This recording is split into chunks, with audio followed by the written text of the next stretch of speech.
Assalamualaikum warahmatullahi wabarakatuh. Perkenalkan, nama saya Ayu Soleha dengan NPM 214174 dari kelas Manajemen 21 Gabungan. Pada video kali ini, saya akan membahas materi mengenai konsep dasar sistem informasi, alat pengolah sistem informasi, serta komponen-komponen penting dalam sistem informasi. Sistem informasi adalah gabungan atau kombinasi pengetahuan manusia dan teknologi yang membantu organisasi dalam mengambil sebuah keputusan, pengelolaan operasi harian, dan pemecahan suatu masalah. Nah, dengan sistem informasi, organisasi itu dapat meningkatkan efisiensi dan efektivitas, serta mendukung manajemen dalam mengelola data dan mengkoordinasikan aktivitasnya dengan lebih efektif, sehingga fungsinya bisa dijalankan secara opsional. Alat pengelola sistem informasi itu berupa data. Data adalah fakta mentah yang belum diolah. Lalu kemudian proses itu adalah langkah-langkah untuk mengelola data tersebut, dan sebuah informasi adalah hasil akhir berupa data yang sudah diolah menjadi sesuatu yang sangat bermakna.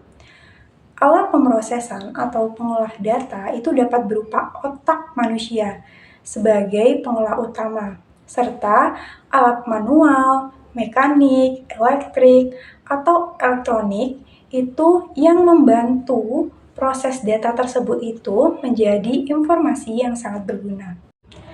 Komponen sistem informasi. Sistem informasi itu dapat digambarkan sebagai sistem yang terdiri dari berbagai komponen.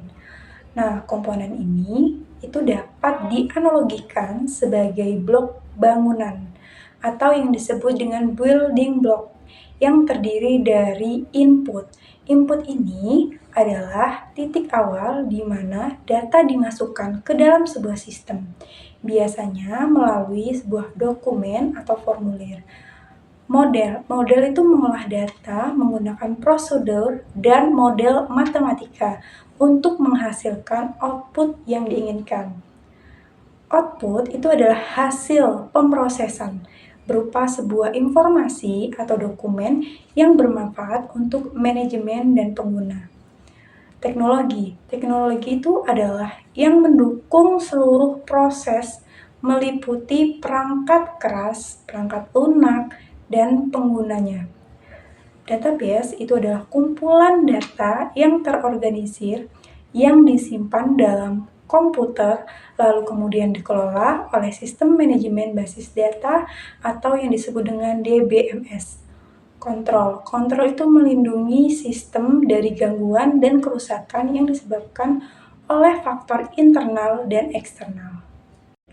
Selanjutnya, ada komponen sistem informasi berbasis komputer. Sistem informasi berbasis komputer terdiri dari 5 komponen utama. Yang pertama ada hardware.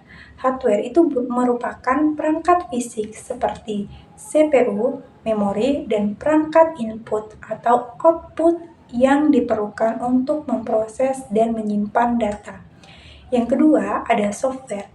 Software ini berupa instruksi yang mengendalikan operasi sistem komputer, terdiri dari sistem software seperti sistem operasi dan application software yang digunakan untuk tugas-tugas spesifik.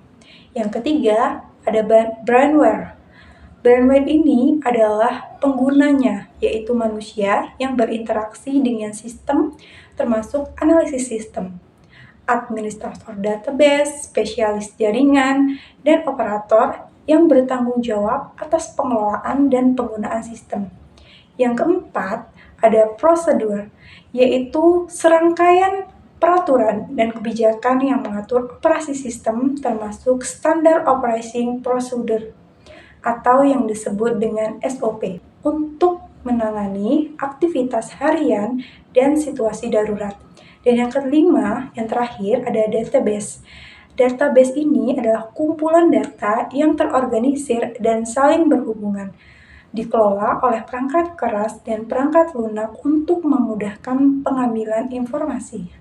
Berikutnya, komponen sistem informasi dalam konteks organisasi yang berfungsi sebagai alat untuk menyediakan informasi yang diperlukan oleh semua pihak yang berkepentingan.